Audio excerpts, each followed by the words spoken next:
National disaster management authority حکام نے Saint قائمہ کمیٹی برائے موسمیاتی تبدیلی کو بریفنگ میں کہا ہے کہ رواں سال 300 ملی لیٹر تک مونسون میں بارشیں ہو سکتی ہیں۔ پنجاب میں 300 سے 380 ملی لیٹر تک بارش ہو سکتی ہے۔ مونسون میں کلاؤڈ برسٹ بھی زیادہ ہوں گے۔ سینٹ قائمہ کمیٹی برائے موسمیاتی تبدیلی کا اجلاس سینیٹر شری رحمان کی زیر صدارت NDMA میں اسلام آباد میں منعقد ہوا۔ اجلاس میں NDMA کی طرف سے سینٹ قائمہ کمیٹی کو خصوصی طور پر بریفنگ دی گئی۔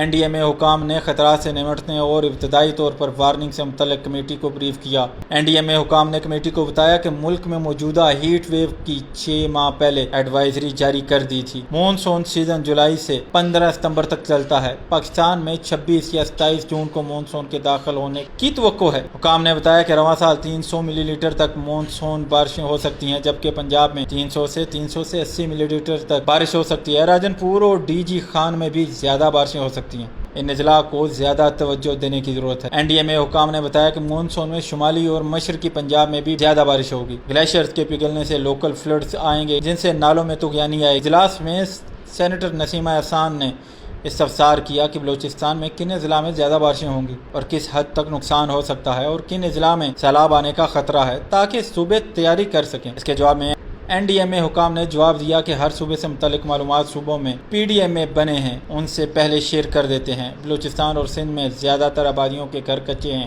اس وجہ سے زیادہ نقصان ہوتا ہے۔ حکام نے بتایا کہ جنوبی پنجاب اور سندھ میں درجہ حرارت میں 4 سے 5 ڈگری تبدیلی ہوگی۔ پنجاب میں درجہ حرارت میں 2 سے 3 ڈگری کا فرق آ رہا ہے۔ سندھ میں نارمل سے 2.5 ڈگری زیادہ درجہ حرارت ہوگا۔ NDMA حکام نے بتایا کہ رواں سال مونسون میں زیادہ بارشیں متوقع ہیں۔